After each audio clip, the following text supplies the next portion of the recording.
Okay guys, so in this video we'll be talking about fair value gaps.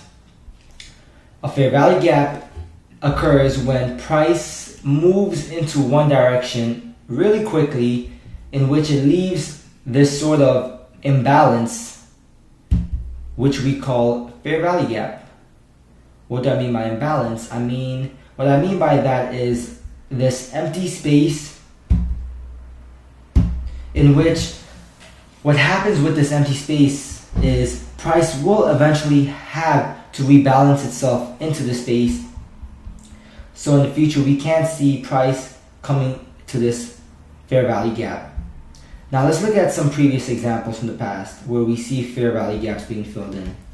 So for example, if we look right here, we can see that price aggressively shoots down, leaves an imbalance in which there is nothing in front of it, and price eventually comes back and fills it in.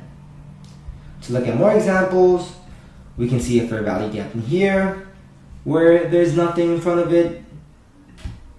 Price eventually comes back up to fill it up. We can see a gap in here where price comes back to fill it up. We can see all of this imbalance or fair value gap.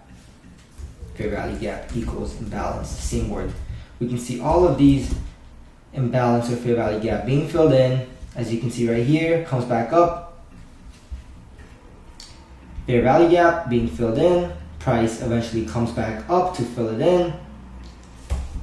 Another example right here. There is nothing in front of it. There is nothing in front of it, and what eventually happens is price comes and fills this emptiness, fair value gap or imbalance in. And that's exactly what a fair value gap is. Nothing too complicated.